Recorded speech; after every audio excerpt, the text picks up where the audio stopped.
Lord, God bless you. God bless you, brother. God bless you, my sister. The sermon title is Keep the Church Holy and Honor Jesus Christ. This will be the title of today's sermon. So, the Church of Jesus Christ is called to be holy. God does not want people to live like the world who claim to follow Jesus Christ. So in 1 Corinthians chapter 5, the Apostle Paul addresses a serious sin in the church of Corinth. Hallelujah. So we see that instead of grieving over sin, the believer had become proud and tolerated it. So this church teaches us, and this chapter also teaches us that love does not ignore sin. Jesus does not ignore sin. True love calls people to repentance so that they may be restored to God. Jesus died not only to forgive our sins, but also to make us holy. Hallelujah. Jesus Christ died on the cross not just to forgive our sin, but He also wants us to make holy, to live a holy life, not in the sin. Just once we are forgiven, it means our past sins from childhood, all past sins are forgiven. So after that we have forgiven, we have to then live a holy life a Christ-like life. We have to live a new life and a pure life, a life without sin. We have to follow Jesus Christ's character. We have to follow the Word of God, and we must live a holy life. Hallelujah. So we see that therefore purge out the old leaven, that you may have new leaven. Since you truly are unleavened, for indeed Christ, our Passover, was sacrificed for us. In verse 7 we see that. So we see that the church must not tolerate open sin. Paul speaks about a man living in sexual immorality with his father's wife. Instead of mourning over this sin, the church accepted it openly. They accepted this relationship, and so we see that God calls His people to holiness. And if one guy and one couple is accepted in the church with his father's wife and open sin, so you see the other people also will follow. Other young women, men will also follow this type of church. But in Europe especially, we see that in Netherlands, Europe, in America, all these countries, most of people live without marriage, and they live together. They call it Samanvanan here in Netherlands, but in other countries also live without marriage. They say that just we are agree that we are man and woman, and we don't need any marriage. We don't need to go to church to accept before the pastor, and then to perform all the holy rituals in the church. They don't want to do that. Most of people will see that. That is not good. We say that in these days we see also happening this in European churches also. So that is very big sin. God never accepts this kind of sin. We are not allowed to live with each other without having wedding rings, wedding anniversary. Wedding function you must have. You must go to the church. Then pastor will join you together by the grace of God, by His word. He will join you and He will announce you as a husband and wife. And that is legal, that is biblical, that is really spiritual thing, that is really biblical. So we have to follow the Bible. So we see that pursue peace with all people and holiness, without which no one will see the Lord. So if we want to see the Lord, we have to pursue holiness. Hallelujah. A church that ignores open, unrepentant sins loses its testimony before the word. So that what happens in most of churches, especially in Europe. So church discipline is an act of love. Paul instructed the church to remove the unrepentant man from fellowship, from the church. That is hard, but this is true. So we see that in verse 5:5, Paul says, "Deliver such a man to Satan for the destruction of the flesh, that his spirit may be saved in the day of the Lord Jesus." This discipline was not revenge. Its purpose was to bring the sinner to repentance, to protect the church, to honor Christ, to restore the believers spiritually. So this was the purpose of for this verse. We see that this is a really hard verse we see here, but this was just purpose was to bring the sinner to repentance, protect the other people, other congregation, other church members to doing such sins, to honor Christ. Hallelujah. Because Christ is holy, He is righteous one. And how we can honor Christ? If we live holy life, if we avoid all kind of sinful desires, then we honor our Lord Jesus Christ. Hallelujah. So also to restore believers spiritually. So biblical discipline always aimed at restoration, not humiliation. Hallelujah. So the fourth point is a little leaven leavens to whole lump. Paul uses yeast as an illustration. Just a little yeast spread through the entire dough. Likewise, one tolerated sin influenced many people. False teaching spread quickly. Compromise destroys holiness. That is happening also in many churches in Europe especially. And why then do not want to come to church?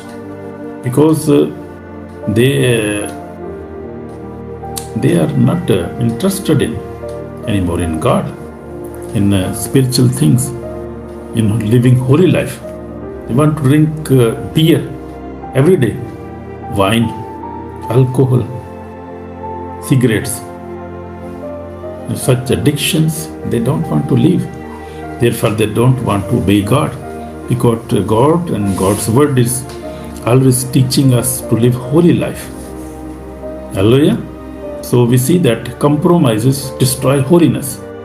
When we make compromises on our spiritual life, in our Christian life, and it destroys holiness in our life. To live a holy life, we have to leave all kind of addiction, like alcohol drinking, cigarettes, all kind of such sins. So sins never remains small. There is no small or big sin. Every sin is big sin. Every sin is punishable sin. Every sin is sin. This is not a small sin. I just smoke, I just drink, I just fornicate, I just lie, tell lies, I just fight. That is not, there is no any small. Every sin is big sin. Disobedient to God's word. So we see that the fifth point is Christ is our Passover lamb. Paul reminds believers that Jesus is our Passover sacrifice because Christ shed his blood for us. We should leave our old sinful life. That is very clear. Hallelujah. We should live in purity. We should reflect Christ's character. Salvation is by grace, but grace produces holy living. Hallelujah. So salvation is by grace. It does not mean that we sin and we do whatever we will want to do, because this will destroy our holiness, purity, our Christian character.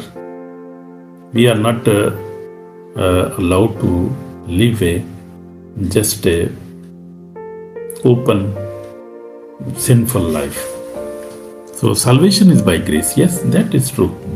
But great grace produces holy living. Hallelujah. That produce holy living. You see that because Christ shed his blood for us, we should live our sinful life. We should live in purity. We should reflect Christ's character. Hallelujah. That we must do. So the sixth point is we must judge sin inside the church. Paul makes an important distinguish. We are not responsible for judging unbelievers outside the church, but the church must deal believers who continue in open unrepentant sin while refusing correction. This is not self-righteous judgment. It is biblical accountability. Praise the Lord. So in the churches, in the church, the pastor can advise the congregation and also can give a sermon, also can advise personally that they must live a holy life. They must live in marriage, not without marriage. They must not take alcohol, that's such bad habits. They must repent. Not smoking every day. That is not good. So church pastor or church bishop or church leaders can correct these. They can make judgments. Yeah, they can correct church members. They must do that. They must not be afraid of anything. Because this is biblical. It is not a self-righteous judgment. It is biblical accountability. Praise the Lord. So we see the example from the lives of Jesus. Jesus shows great compassion towards sinners. And the woman caught in adultery came before him.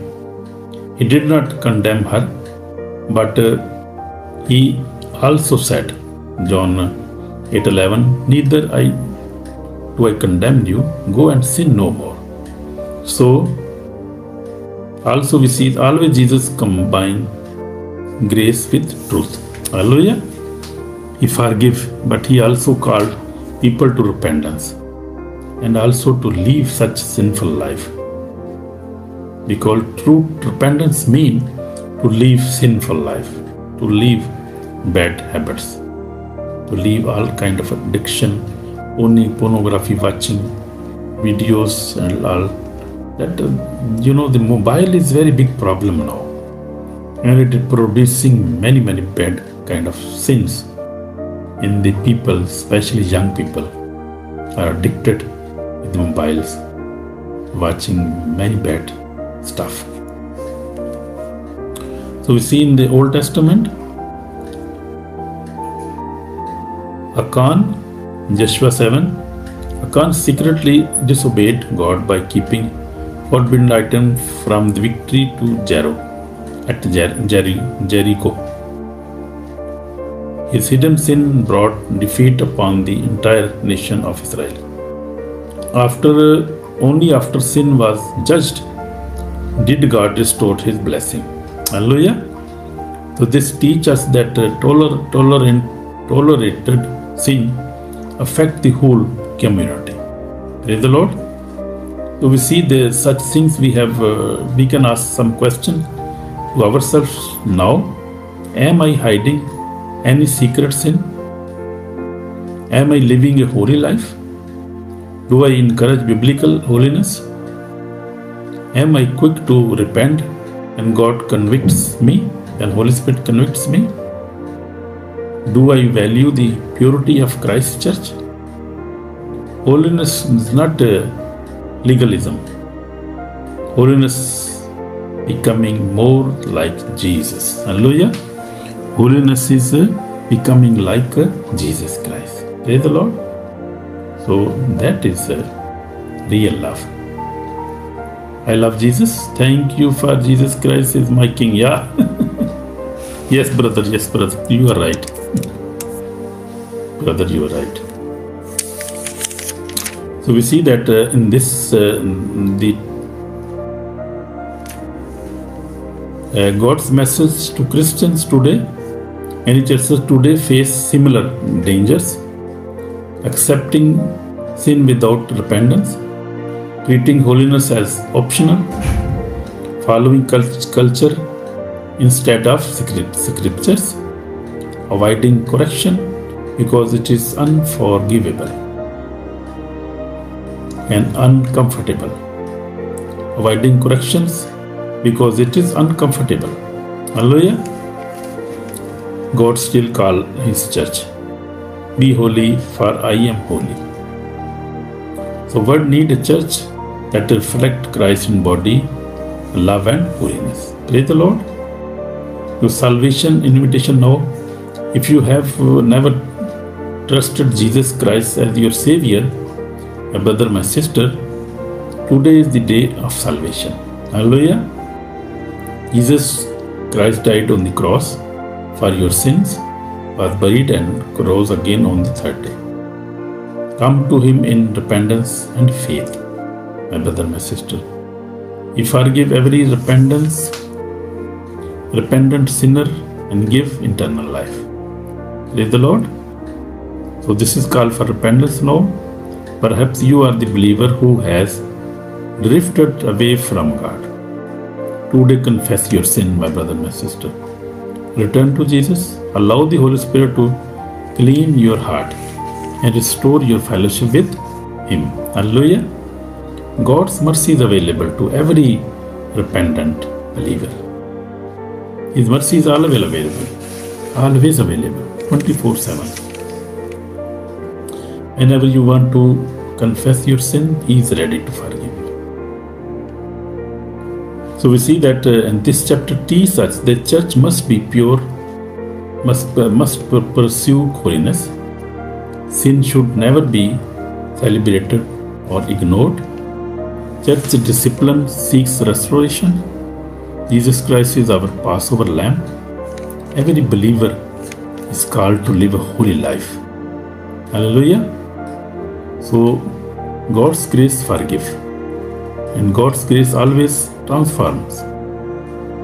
So let us become a church that is full of both truth and love, honoring the Lord Jesus Christ in everything we do.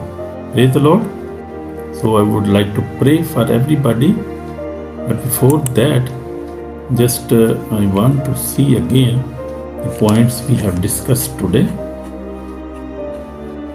So first of all, the title was Keep the Church Holy and Honor Jesus Christ.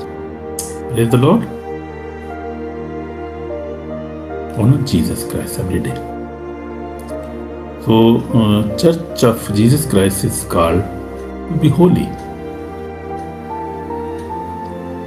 God does not want His people to live like the world while claiming to follow Christ. Hallelujah. Many Christians, many churches, people claim to be Christians, but they don't want to have a character of Jesus Christ, like holy character. Jesus was holy person. He was not doing any kind of sinful desire He had. He was a very holy man, righteous man. So we have to be like Him. Hallelujah. So Jesus loves you also, my brother, my sister. Jesus loves everybody. Praise the Lord. So the Apostle Paul addresses a serious sin in the church of Corinth. Instead of grieving over sin, the believers had become proud and tolerated it. So this is, I told you, many churches in Europe also doing. They live with Samanvanan, without marriage, and with just living, just making children. They have 5 children, and then they decide, okay, we must marry, We are living like that, Samanvanan, and just we can marry now. And they decide, and after some days they forget again, and they never married. They live like that. Many cases. So that is not good. That is not biblical. The church must also teach. The churches never teach them. In Holland, in the Netherlands, church never speak on these matters. These are open sins. And we see that the pastors are afraid to talk like that with the people, because they think that we will lose our church, our members. They will leave us. That is not good. That is compromise life. And that is, Jesus never wants that. We have to criticize all kind of sins in the churches, and we have to speak on repentance, salvation, and for holiness. That must be our sermons. And Jesus Christ must be our ideal, our Lord, our Savior. Praise the Lord. See that this church teaches us that love does not ignore sin. True love calls people to repentance, so they may be restored to God. Jesus died not only to forgive us our sins, but also to make us holy. Holy church, holy body, holy congregation, holy bride. You want a holy bride.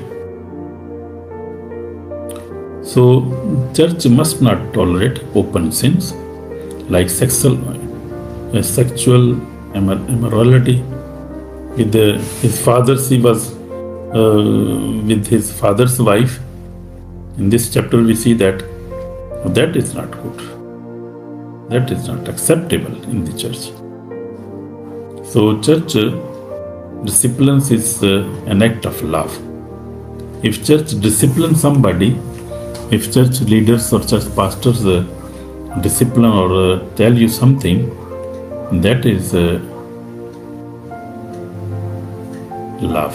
Because of love, he tell you. Because he don't want to see you in the hell fire. He want to save your life. And we see in the Revelation chapter 3, we see that the church, one church was that was not warm, not cold, and Jesus was criticizing this church. We see in chapter 3, and Jesus said, people whom I love, I also criticize them and warn them that they may repent their sins. So Jesus loves those people who get advice, or pastor want to correct them and they get correction. That is the love of Jesus Christ. That is love. That is not a bad thing. That is not revenge. Church disciplines was not revenge. The purpose was to bring the sinner to repentance, to protect the church, to honor Christ, to restore believers spiritually. Praise the Lord.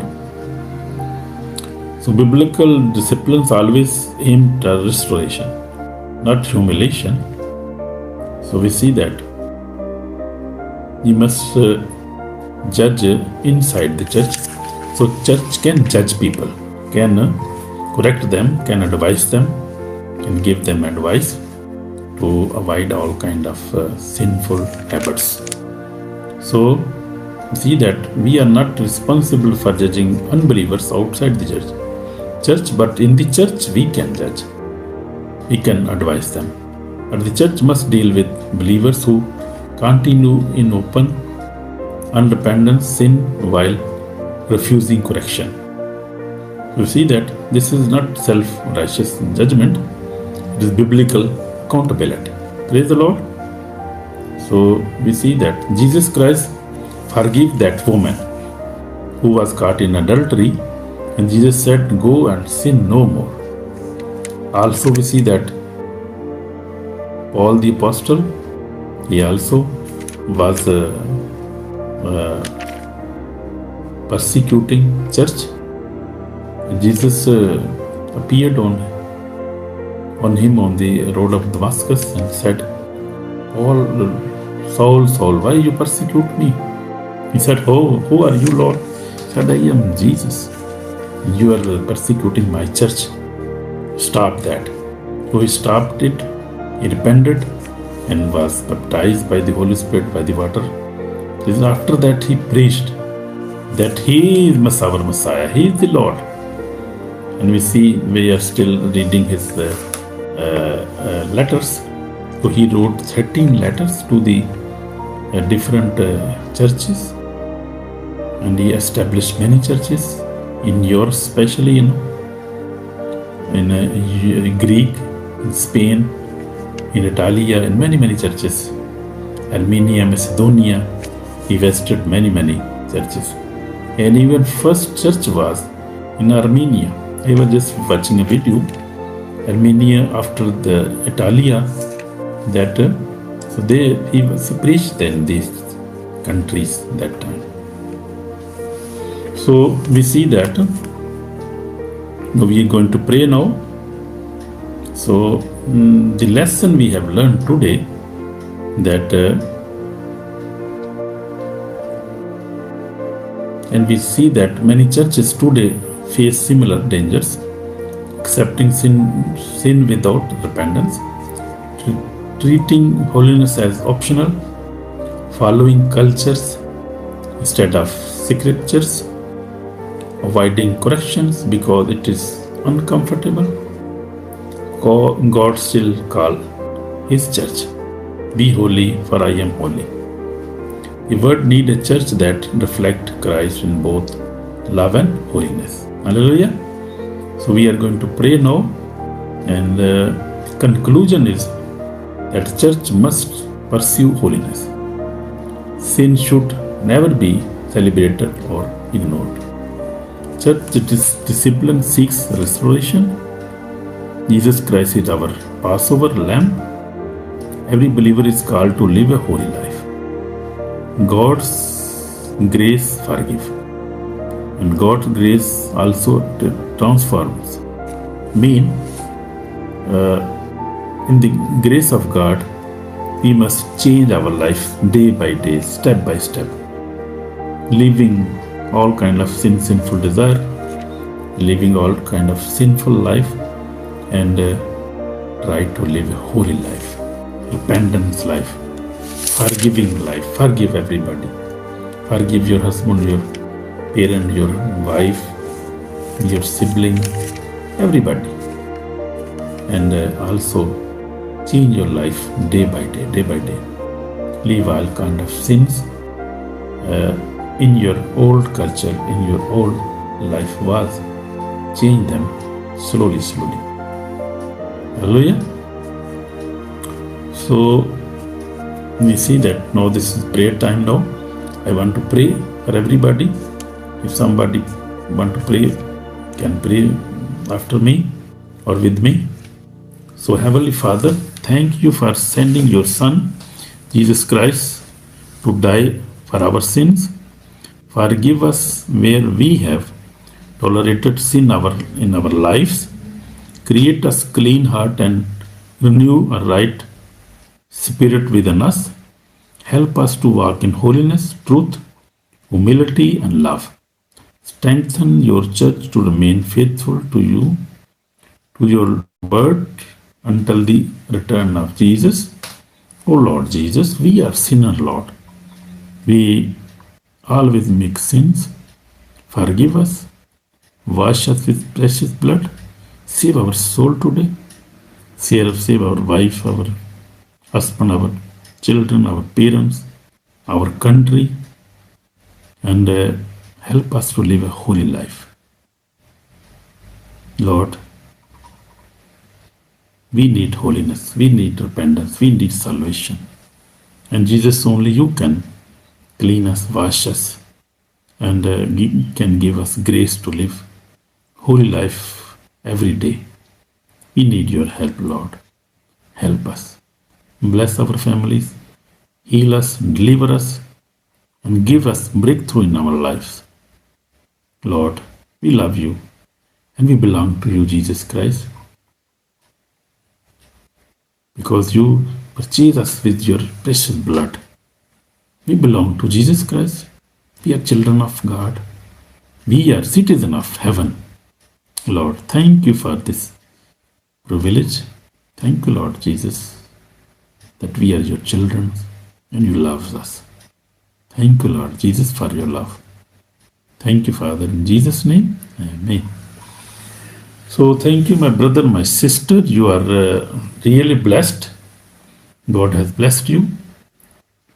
And you are really wonderful people. God bless you for joining Lovers of God International Ministry, Holland. And every day we have a sermon. We are studying the New Testament. And we have started from Matthew, then Mark, Luke, John, Acts of Apostles. Now we just finished Romans, and then we started First Corinthians, and now today we have read chapter 5. So we are going on now up to Revelation. We will hope to finish the last book of Revelation in this year. Maybe we hope to do like that. But this study is very good, and we are really learning very much in the Word of God. And God is really blessing us. So be faithful and keep watching Lovers of God International Ministry every day. So God bless you and see you tomorrow. By the grace of God, tomorrow we are going to study chapter 6. So like, share, subscribe also, comment also. Oh, God bless you. See you. I am always praying for all believers, our viewers, all faithful people in the Word, and midnight prayers, day prayers also. So also pray for me, for the ministry, for everything. So God bless you and see you tomorrow by the grace of God. Shalom. Shalom. Bye. God bless you. Bye. Amen.